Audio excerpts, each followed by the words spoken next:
Bijective function में क्या है कि बाइजेक्टिव फंक्शन बोलो या फिर बाइजेक्शन बोलो। बाइजेक्शन क्या होना चाहिए, वन वन भी होना चाहिए, ऑनटो भी होना चाहिए। और मैंने कई बार बोला है कि बाइजेक्टिव फंक्शन को हम इन्वर्टेबल फंक्शन भी बोलते हैं, और बाइजेक्टिव ही फंक्शन का इन्वर्स एग्जिस्ट करता है और किसी फंक्शन का नहीं करता है। मेनी वन इंटो हो जाए या वन वन इंटो हो जाए या फिर मेनी वन ऑनटो हो जाए या वन वन ऑनटो हो जाए, इन सब का वन वन ऑनटो हो जाएगा तब तो बाइजेक्टिव ही हो जाएगा। तो वन वन ऑनटो का तो इन्वर्स एग्जिस्ट करेगा, many one into, many one onto या वन वन इंटो, इन सब का इनवर्स एग्जिस्ट नहीं करता है, बिकॉज ये सब बाइजेक्शन नहीं है। बाइजेक्शन नहीं है तो इन्वर्टेबल नहीं है। तो यहां पे डेफिनेशन में आ जाते हैं। फिर डेफिनेशन में क्या बोल रहा है, a function from F A to B is a bijection if it is one one as well as onto. One one भी होगा, ऑनटो भी होगा। In other word, a function F A to B is a bijection if it is, पहले में one one होना चाहिए, one one का एक कंडीशन दे रखा है कि एफ एक्स एफ वाई के इक्वल है तो एक्स वाई के इक्वल होना चाहिए।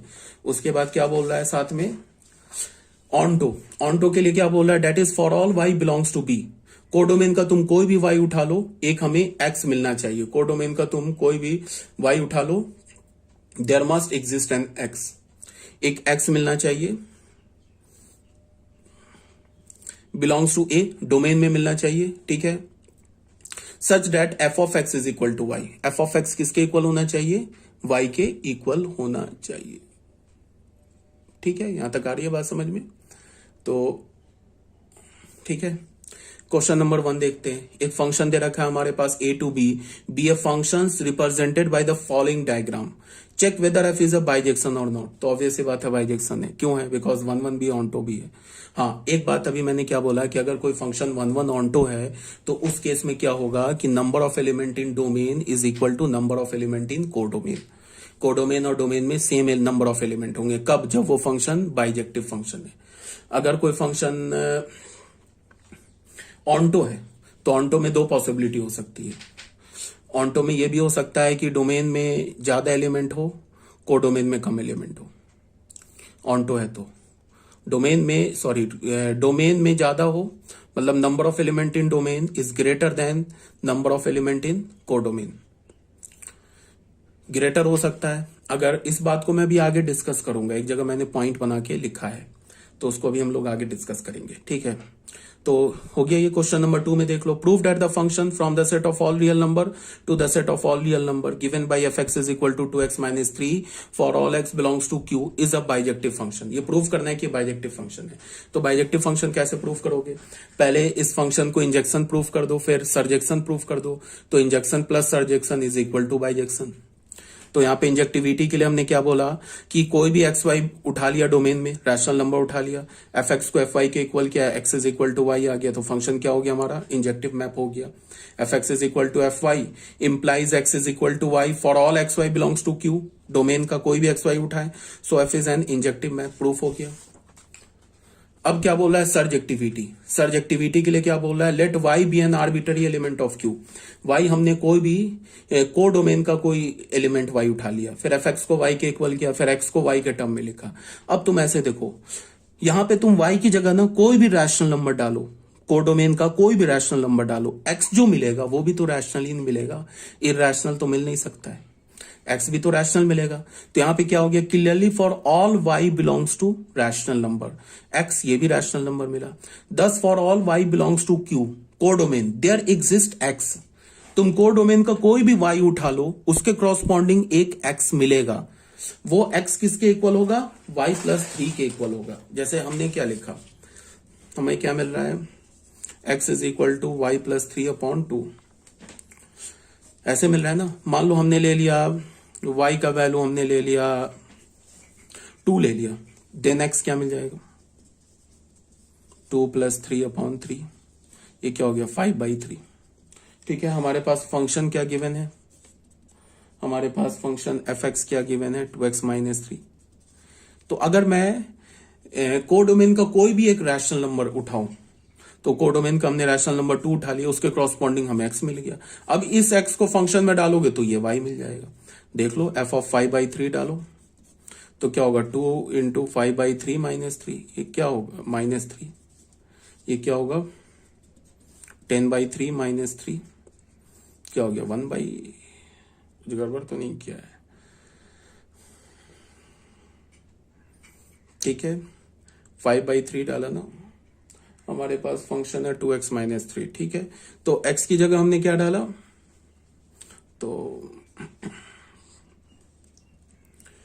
y की जगह 2 डाला, तो 2 पर 5/3 मिल रहा है, ठीक है 2 + 3 5/3, ठीक है। तो x का वैल्यू हमें 5/3 मिल गया। अब इस 5/3 को हमने फंक्शन में डाला, तो ये हो गया 10/3 - 3, तो ये हो गया 9 10 - 1/3, लेकिन y क्या आना चाहिए, 2 के इक्वल आना चाहिए। कुछ गड़बड़ तो नहीं किया है क्या मैंने इसमें, y + 3/2, x का वैल्यू क्या मिल रहा है हमें, y + 3/2, गड़बड़ कर दिया है, यहाँ 2 है दोस्त, गड़बड़ किया है यहाँ पे, सॉरी। fx किसके इक्वल है, 2x - 3 के, इसको हमने y माना, तो x का वैल्यू हमें क्या मिल रहा है, y + 3/2 मिल रहा है ना। अब हमने y का वैल्यू मान लो 2 ले लिया, देन x का वैल्यू हमें क्या मिलेगा 5/2। ये y हमने कोई भी रैंडम एलिमेंट को डोमेन का उठा लिया, तो उसके कॉरस्पॉन्डिंग x मिला ना 5/2। अब इस 5/2 को फंक्शन के डोमेन में डालोगे तो हमें y मिल जाएगा। तो इसको देख लो, f(5/2) हमें क्या मिलेगा, ये मिलेगा ना 2, x की जगह क्या 5/2 - 3 क्या मिल गया, 2 मिल गया। इसी बात को जनरल लिख रहा है, हमने एक एग्जांपल लेके दिखाया ना कि y का वैल्यू 2 डाला तो x का ये मिल गया, फिर x को फंक्शन में डाला तो वो सेम y मिल गया। इसी बात को जनरल क्या बोल रहा है, इसको बोल रहा है क्या कि clearly for all y belongs to rational number, हमने कोई भी y ले लिया रैशनल नंबर का, तो एक x एग्जिस्ट करेगा, उस x का वैल्यू क्या होगा y + 3/2, वो x भी रैशनल नंबर होगा। दस for all y belongs to rational number को डोमेन देयर एग्जिस्ट x, एक x एग्जिस्ट करेगा, उस x का वैल्यू y + 3/2 होगा, और इस x को जब तुम फंक्शन में डालोगे तो y मिल जाएगा। तो हो गया ना फंक्शन, इसका मतलब ये प्रूफ हो गया ना कि कोडोमेन के हर एक एलिमेंट के क्रॉसपॉन्डिंग एक x मिल रहा है, वो x हमारा डोमेन में है। अब उस x को तुम फंक्शन में डालोगे तो वो y मिल जाएगा। तो यही बोल रहा है, fx लिया, fx x की जगह y + 3/2 डाला तो हमें y मिल गया। Thus every element in the codomain has its preimage, so f is surjection. f हमारा क्या हो गया, सर्जेक्शन हो गया। इससे पहले हमने क्या प्रूफ कर दिया है, f को इंजेक्टिव भी प्रूव कर दिया, फिर सर्जेक्टिव भी हो गया, तो बाइजेक्टिव फंक्शन हो गया, ठीक है। यहाँ पे क्वेश्चन नंबर 3 है, एक फंक्शन दे रखा है R2R, ये फंक्शन दे रखा है for all x belongs to R is a bijection. ये डू इट योरसेल्फ है, इसे कर लेना सॉल्व, ठीक है, बहुत सिंपल है, वही 1 प्रूफ कर लो, ऑन टू प्रूफ कर लो, तो फिर बाइजेक्टिव प्रूफ हो जाएगा। क्वेश्चन नंबर 4 में आ जाओ, हमारे पास एक फंक्शन दे रखा है जिसका सेट क्या दे रखा है, -1 to 1, मतलब फंक्शन जो x है हमारा, ये -1 से 1 के बीच में लाई कर रहा है, इंक्लूडिंग -1 इंक्लूडिंग 1। इस सेट को हमने b बोल दिया। अच्छा, कुछ गड़बड़ है, a और b इक्वल है, सेट क्या, ये फंक्शन है, तो जब a और b इक्वल है तो ठीक है, कोई बात नहीं है, a और b इक्वल है, रहने दो, कोई प्रॉब्लम नहीं है। ए सेट और बी सेट इक्वल है, ए सेट और बी सेट इक्वल है। ए सेट को हमने क्या बोला, -1 से 1 के बीच में इंक्लूडिंग -1 इंक्लूडिंग 1, तो और ये बी सेट के इक्वल है। अब हमें फंक्शन एक हमने क्या दिया, ए से बी में, ए और बी एक्चुअल इक्वल सेट है, तो इसको ए से ए में भी बोल सकते हो, बी से बी में भी बोल सकते हो। गिवन बाई फंक्शन क्या है, एफ एक्स का है मॉड एक्स, फंक्शन क्या है x into mod x is a bijection. ये हमें प्रूव करना है कि ये बाइजेक्शन है। तो एक तो रास्ता क्या है कि अगर तुम्हें ग्राफ पता है तो ग्राफ से ये चुटकी में, अगर ये ऑब्जेक्टिव क्वेश्चन होता ना, ऑब्जेक्टिव क्वेश्चन में होता कि ये फंक्शन गिवन होता और नीचे ऑप्शन होता 1 into, many 1 onto, bijective, surjective, ऐसे करके ऑप्शन होता, तो ग्राफ से तो ये बस तुरंत 1 सेकंड में आंसर आ जाएगा। ए हमारा क्या दे रखा है, ए फंक्शन है -1 से 1 और यही बी फंक्शन दे रखा है। एफ फंक्शन किसके इक्वल है, एफ एक्स क्या दे रखा है, एक्स मॉड एक्स। अब इसको मैं एक्स मॉड एक्स को लिख सकता हूं एक्स स्क्वायर, जब X is greater than equals to 0, या फिर तुम ऐसे लिख लो X is greater than equals to 0 and less than equals to 1, because domain तो -1 से 1 के बीच में है ना, तो एक्स स्क्वायर होगा। अब यहां पे क्या हो जाएगा, ये -x² कब होगा, when x is greater than equals to -1 but less than 0। अब इस फंक्शन का ग्राफ ड्रॉ कर ले तो ग्राफ हमें तुरंत पता चल जाएगा। ये एक्स स्क्वायर का कर्व होता है ना, ये y is equal to x square का कर्व होता है, और ये y is equal to minus x square का कर्व होता है। तो y is equal to x square का कर्व कहां से कहां तक लेना है, 0 से 1 के बीच में, तो 0 हो गया, यहां तक हमने 1 ले लिया। तो इस कर्व की हमें तो कोई जरूरत ही नहीं है, और इसके ऊपर के कर्व की भी जरूरत नहीं है। 1 पर फंक्शन का वैल्यू क्या हो रहा है, 1 आ रहा है। और y is equal to minus x square का कर्व कहां से लेना, -0 से 0, -1 से 0 के बीच में। तो ये हमारा -1, तो ये हमारा -1, ये भी हो गया -1। तो ये कर्व की जरूरत नहीं है, ये कर्व की जरूरत नहीं है। तो तुम देख लो हमारे पास फाइनल कर्व क्या आ रहा है, सही तो कर्व आ रहा है। ये जो फंक्शन है ना, इसका कर्व क्या आ रहा है हमारे पास। अब ये एक्स क्यूब का कर्व नहीं है, देखने में टाइप लग रहा है, बट ये एक्स क्यूब का कर्व नहीं है।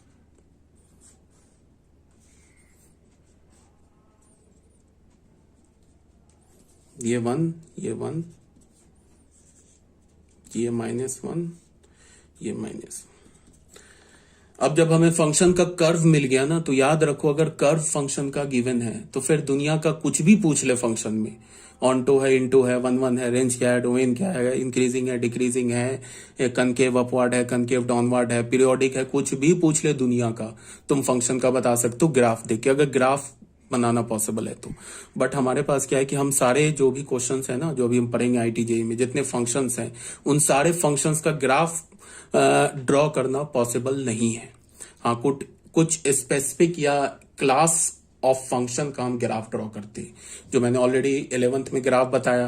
फिर कुछ ग्राफ हम ड्रॉ करते हैं with the help of transformation of curve, जो थोड़ा बहुत ट्रांसफॉर्मेशन जो है मैंने 11th में बता रखा है, लेकिन मैं ट्रांसफॉर्मेशन को इन डिटेल पढ़ाऊंगा। तो ग्राफ पता चल गया तो क्या हो गया, फंक्शन बाइजेक्टिव हो गया। अब तो कुछ करना ही नहीं है, बट फिर भी हमने इसको एल्जेब्रिकली प्रूव किया। यहां पे देखो, इसका मैंने प्रूफ दे रखा है। इंजेक्टिविटी हमने क्या बोला, let x y be any 2 element in A. Set A से कोई भी 2 एलिमेंट हमने उठा लिया एक्स वाई, ठीक है। तो एक्स वाई हमने डोमेन का कोई भी 2 एलिमेंट उठा लिया। तो अगर एक्स वाई के इक्वल नहीं है, यहां देख लो, x is not equals to y, अगर x y के इक्वल नहीं है तो ये क्या इंप्लाई करेगा कि x मॉड x इक्वल नहीं होगा y मॉड y के। अगर ये x मॉड x और y मॉड y कब इक्वल होगा, जब x और y के इक्वल होगा, ठीक है। अगर x y के इक्वल है तो x mod x is not equals to y mod y, इसका मतलब fx is not equals to fy। तो इसका मतलब क्या हो गया, एक्स वाई के इक्वल नहीं है तो फंक्शन का वैल्यू एक्स पर और फंक्शन का वैल्यू वाई पर भी इक्वल नहीं है। तो यही तो हमारा डेफिनेशन होता है इंजेक्टिव फंक्शन का। 2 डेफिनेशन बताया था ना, कि if x is not equals to y then f x is not equals to F y, और फिर दूसरा क्या बोला, if f x is equal to F Y implies x is equal to y. यही 2 डेफिनेशन बताया था ना injection का। तो यहाँ पे पहला वाला डेफिनेशन लग गया, तो ये फंक्शन क्या हो गया, इंजेक्टिव हो गया। अब सर्जेक्टिव के लिए फिर वही हमने किया, एफ एक्स जो है ना एक्स मॉड एक्स के इक्वल है, तो एक्स स्क्वायर बोल दिया x is greater than 0, minus x square बोल दिया x is less than 0। Clearly f x is equal to y, where y को हमने क्या बोला एक बार, 0 से 1 के बीच में, मतलब ये डेफिनेशन लिया हमने ऊपर वाला। यहां से हमने बोला x is equal to x square y के इक्वल है, तो एक्स का value plus minus root y है। बट फिर वाई क्या है हमारा, बट वाई क्या 0 से 1 के बीच में है, तो ग्रेटर देन इक्वल्स टू 0, तो निगेटिव वाला हटा दिया, तो एक्स का वैल्यू क्या हमें मिल गया, रूट वाई मिल गया। समझ में आया ना, हमने एफ एक्स को y के इक्वल बोला और y को क्या ले लिया, 0 से 1 के बीच में हमने, बिकॉज ऊपर वाला फर्स्ट डेफिनेशन लिया। तो x का वैल्यू हमें प्लस माइनस मिल गया, 2 वैल्यू मिल गया, बट निगेटिव तो हो नहीं सकता y, तो निगेटिव वाला हटा दिया, तो x is equal to root y. अब यहां पे y, तुम कोई भी y डालो इस रेंज से, कोई भी y डालो, तो उसके क्रॉसपॉन्डिंग जो x मिलेगा वो क्या होगा, हमारा फंक्शन के डोमेन में होगा। जो भी x मिलेगा, देखो ये जो y होगा ना, एक बात तुम ऐसे देखो, y का वैल्यू 0 डालोगे तो x का वैल्यू 0 होगा, y का वैल्यू 1 डालोगे तो x का वैल्यू 1 होगा। और अगर तुमने y का वैल्यू कोई भी 0 से 1 के बीच में डाला तो उसका स्क्वायर रूट भी तो 0 से 1 के बीच में होगा। तो इसका क्या मतलब है कि अगर हम y का वैल्यू 0 और 1 डालते हैं तो x का वैल्यू भी 0 और 1 मिलेगा, y का वैल्यू इन बिटवीन 0 एंड 1 डालते हैं तो x का वैल्यू भी हमें 0 1 के बीच में मिलेगा। इसका यह मतलब है कि फंक्शन का जो डोमेन है ना 0 से 1 के बीच में, उसके लिए फंक्शन हमारा ऑन्टो हो गया, ऑन्टो हो गया, 1 1 भी हो गया और ऑन्टो भी हो गया। 1 1 तो अभी हमने स्टार्टिंग में ही प्रूव कर दिया। और फंक्शन हमारा जो डोमेन है ना 0 से 1 के बीच में, 0 इंक्लूडिंग 1, इसमें फंक्शन बाइजेक्टिव हो गया। बिकॉज जो भी हम y का वैल्यू अगर 0 से 1 के बीच में डालते हैं तो x का वैल्यू भी हमें 0 से 1 के बीच में मिलता है। तो मतलब कि फंक्शन का डोमेन 0 से 1 के बीच में फंक्शन क्या हो गया, बाइजेक्टिव हो गया। ठीक है, clearly for all y belongs to 0 to 1 there exist x। x किसके इक्वल मिलेगा, x जो हमें मिलेगा ना वो रूट y, और रूट y भी 0 1 के बीच में।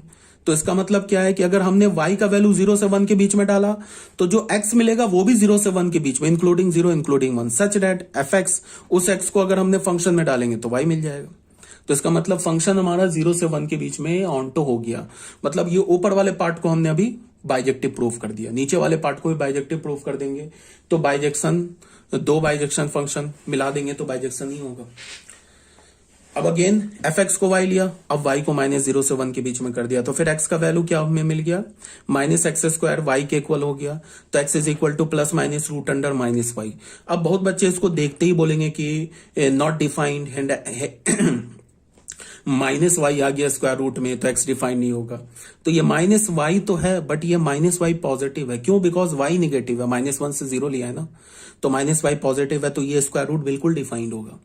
बट इसमें से हमें पॉजिटिव वाला छोड़ना होगा बिकॉज y जो है -1 से बीच में, तो पॉजिटिव वाला छोड़ दिया, निगेटिव वाला ले लिया। फिर हमने क्या बोला, clearly for all y belongs to -1, -0, y का हम कोई भी वैल्यू ले ले -1, 0 के बीच में, तो ये जो -रूट अंडर -y है ना, ये भी -1, 0 के बीच में ही होगा। इसका मतलब ये जो x है ना, ये भी -1, 0 के बीच में ही होगा। तो इसी बात को हमने लिखा है, clearly for all y belongs to -1, 0 there exist x, एक x एग्जिस्ट करता है इसके इक्वल, और ये भी -1, 0 के बीच में होगा। ठीक है, सच दैट उस fx को, उस x को हमने डाला ना तो ये y मिल गया हमें, hence f is an onto function, onto function हो गया। ये ग्राफिकली इसको हमने अभी बता दिया कैसे चेक करेंगे। अब नोट में, हाँ वो जो मैं बता रहा था ना 1 1 ऑन्टो वाला, उसको मैंने एज अ नोट में बता रखा है। नोट में क्या है कि अगर हमारे पास फंक्शन है a टू b, एक फंक्शन है, ठीक है, a टू b एक हमारे पास फंक्शन है। अगर फंक्शन इंजेक्शन है, इंजेक्शन बोलने का मतलब 1 1 है, तो 1 1 है तो क्या होगा, डोमेन का एलिमेंट क्या होगा, कोर डोमेन के एलिमेंट से कम हो सकता है। मतलब कि कोर डोमेन का एलिमेंट, कोर डोमेन में ज्यादा एलिमेंट हो, डोमेन में कम एलिमेंट हो, चलेगा। या ये भी पॉसिबल है कि डोमेन और कोर डोमेन में नंबर ऑफ एलिमेंट इक्वल हो जाए तो भी फंक्शन क्या हो सकता है, 1 1 हो सकता है, कोई प्रॉब्लम की बात नहीं है। इसका मतलब क्या है कि if a function is injection,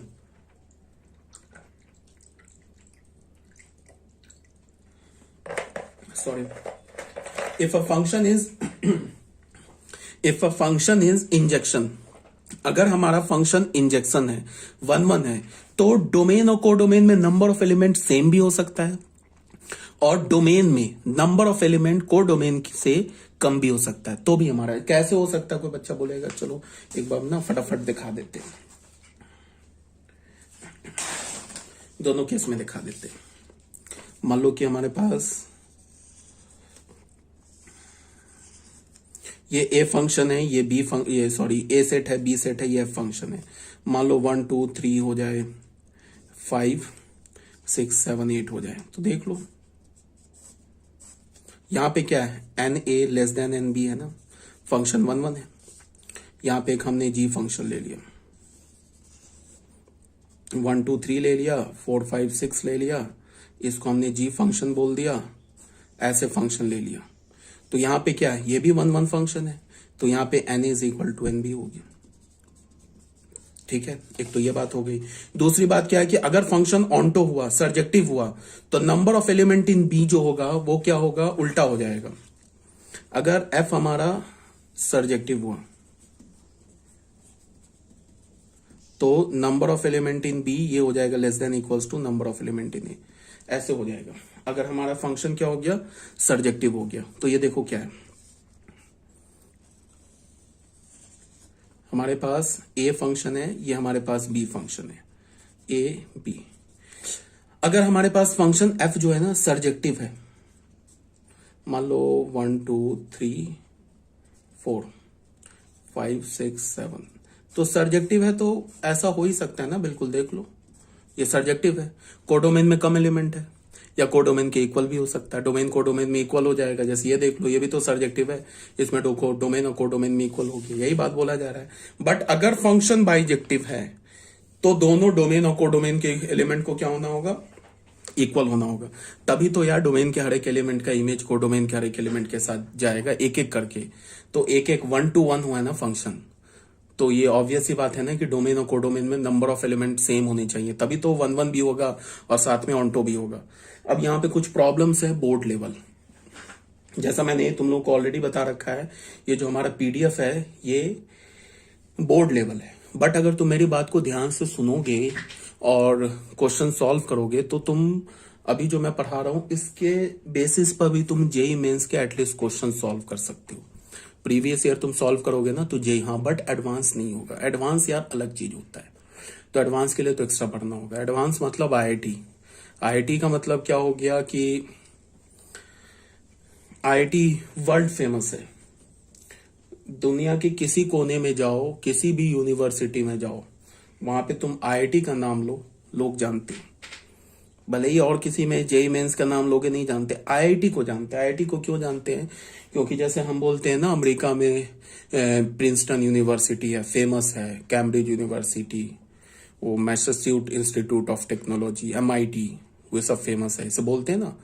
तो इंडिया की स्पेशलिटी है इंजीनियरिंग में आईआईटी। तो अगर तुम जाओगे कहीं भी तो आईआईटी, तो आईआईटी के लिए एडवांस के लिए अलग डेडिकेशन चाहिए, काफी मेहनत चाहिए। तो एडवांस के क्वेश्चन तो नहीं होंगे सॉल्व, बट जेई मेंस के हो जाएंगे। एडवांस के लिए मैं तुम्हें बताऊंगा, आगे भी है ना एक और फंक्शन पढ़ाना है ना तुम्हें, उसमें मैं बताऊंगा। तो अब आ जाओ प्रॉब्लम्स फॉर बोर्ड लेवल। अभी पहले बोर्ड लेवल देख लेते हैं। बहुत बच्चे तो ऐसे होंगे जिनको यही ज्यादा लग रहा हो, उनको मन कर रहा होगा एनसीईआरटी को बिल्कुल एनसीईआरटी सॉल्व कराते, तो उनको यही ज्यादा लग रहा हो कि पता नहीं क्या सब पढ़ा रहे। बट ये जो भी पढ़ा रहा हूँ नहीं बोर्ड लेवल है, ये कोई मेंस एडवांस लेवल नहीं पढ़ा रहा हूँ। सिंपल बोर्ड लेवल का भी मैं तुम्हें फंक्शन चैप्टर पढ़ा रहा हूँ। Problems for board level. Board level के कुछ प्रॉब्लम है। Show that the function natural number से natural number given by fx is equal to 2x is 1 1 but not onto. 1 1 तो है बट नॉट ऑन टू है। ये NCERT का question है, खुद ही करना सॉल्व, ठीक है, इसमें कोई बड़ी बात तो है नहीं। फिर आ जाते हैं क्वेश्चन नंबर 2 में। Prove that the function r2r given by fx is equal to 2x is 1 1 and onto. 1 1 भी ऑन टू भी है। या देख लो ना y is equal to 2x, फिर आ गया ना लीनियर कर्व, तो लीनियर कर्व है ऑल रियल नंबर से ऑल रियल नंबर में, तो y is equal to 2x curve कैसा होगा? ओरिजिन से पास करता हुआ कर्व होगा ना, तो साफ ही दिख रहा है 1 1 ऑन टू, ग्राफिकली तो साफ दिख रहा है।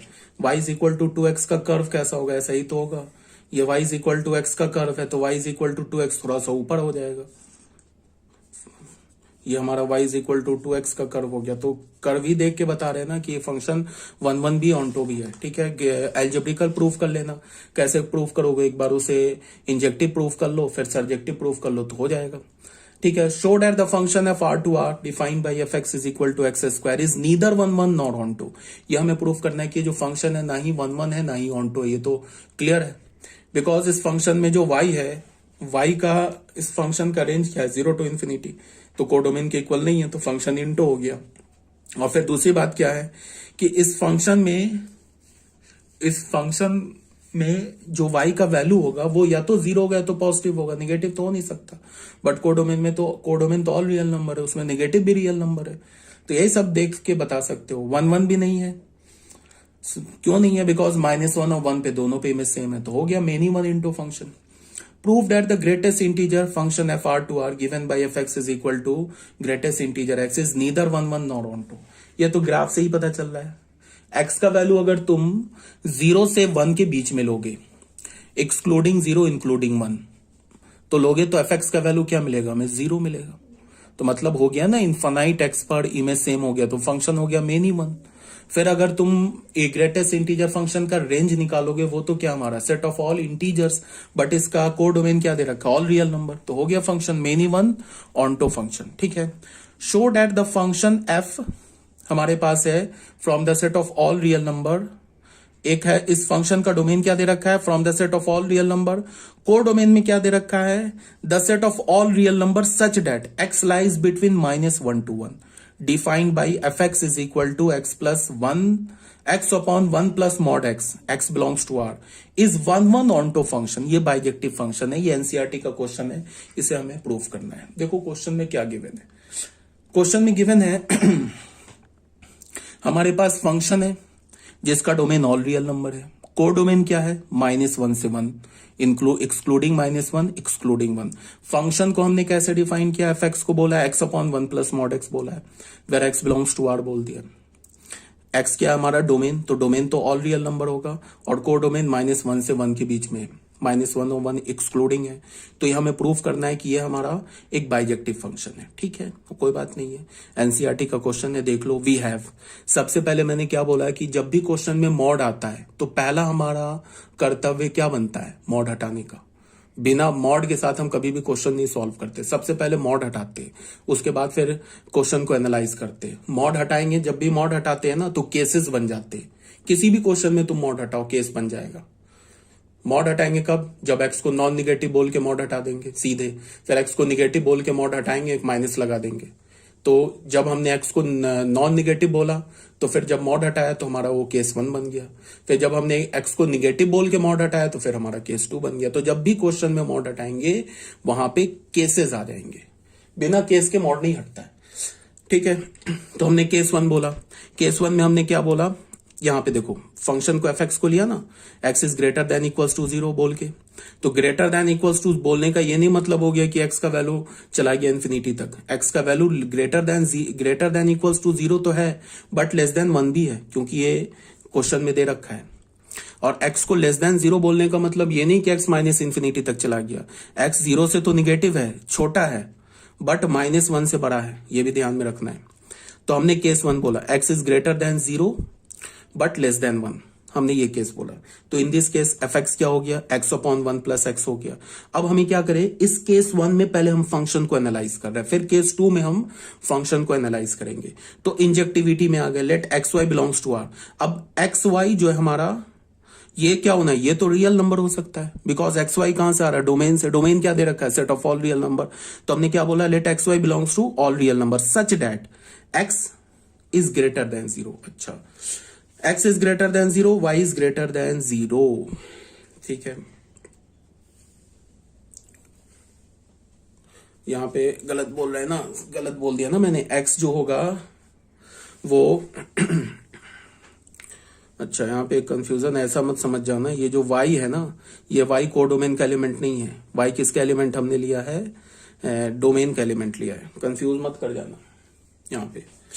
यहां पे देखो क्या है, हम जब इस केस को एनालाइज करेंगे ना, ये केस, तो यहां से x क्या आ रहा है, ग्रेटर देन इक्वल्स टू 0 आ रहा है ना। ठीक है, तो गलत मैंने स्टार्टिंग में तो नहीं बोल दिया, हाँ गलत मैंने स्टार्टिंग में बोल दिया। मैंने यहाँ पे तुम लोगों को क्या बोल दिया, मैंने यहाँ पे बोला ना कि x greater than equals to 0 है बट लेस देन 1 है, ये गलत बात है। ये तो रेंज है ना, रेंज की बात बोल रहा हूँ ना, ये तो रेंज है ना, x का वैल्यू -1 से 1 के बीच में। तो यहाँ पे x ग्रेटर देन 0 है, इसका मतलब x इन्फिनिटी तक जा रहा है, बिकॉज ये डोमेन का एलिमेंट है, ये डोमेन की बात कर रहा है। तो यहाँ पे जो भी मैंने बोला है ना अभी दो मिनट पहले कि x is greater than equals to 0, इसका ये नहीं मतलब है कि x इन्फिनिटी तक जा रहा है, वो गलत बात है। इसका ये मतलब है कि x इन्फिनिटी तक जा रहा है, बिकॉज ये x तो डोमेन है ना, x क्या हमारा डोमेन का एलिमेंट है। हाँ y जो है y -1 से 1 के बीच में लाई कर रहा है, बट x जो है वो तो ऑल रियल नंबर है ना। तो हमने डोमेन इस मॉड को हटाया और x को क्या बोल दिया, ग्रेटर देन इक्वल्स टू 0। ठीक है, अब फिर एक बार x तो हमारा डोमेन का एलिमेंट है, फिर x को हटाया, मॉड को हटाया और x को बोल दिया लेस देन 0। तो ये x माइनस इन्फिनिटी तक जा रहा है, ये x पॉजिटिव इन्फिनिटी तक जा रहा है। ठीक है, तो यहाँ पे हमने क्या बोला, ये तो डोमेन की बात कर रहे हैं ना, x is greater than equals to 0 हमने ले लिया। तो यहाँ पे हमने क्या बोला, in this case we have, ठीक है, एफ एक्स को ले लिया x upon 1 plus x. Actual में हम क्या कर रहे हैं कि इस फंक्शन को दो पार्ट में ब्रेक करके, फंक्शन के डोमेन को दो पार्ट में ब्रेक करके अलग अलग, पहले हम देख लेंगे x is greater than proof कर देंगे फंक्शन जो हमारा x is greater than equals to 0 के लिए क्या हमारा बाइजेक्टिव है। फिर हम प्रूफ कर देंगे फंक्शन जो x इज लेस देन 0 के लिए बाइजेक्टिव है, तो फिर फंक्शन ऑन द होल पूरा बाइजेक्टिव फंक्शन हो जाएगा। तो वही काम हम कर रहे हैं। एक्स वाई हमने क्या बोला, belongs to R. X y हमने कोई भी रियल नंबर का एलिमेंट उठाया सच डैट, फिर हमने क्या बोला कि x हमारा ग्रेटर देन 0 है, y ग्रेटर देन 0। इस y को देख के y को देख के कंफ्यूज नहीं हो जाना कि जो y हमारा वो कोडोमेन का एलिमेंट है, y भी हमारा डोमेन का एलिमेंट है। तो एक्स वाई तो हमने डोमेन से उठाया, यहां से उठाया, तो x भी ग्रेटर देन इक्वल्स टू 0 होगा, y भी ग्रेटर देन इक्वल्स टू 0 होगा। फिर हमने fx को fy के इक्वल किया तो x is equal to y आ गया। मतलब क्या हो गया कि डोमेन के इस रेंज पर हमने फंक्शन को 1 1 प्रूफ कर दिया। डोमेन के इस रेंज पर हमने क्या किया, फंक्शन को 1 1 प्रूफ कर दिया।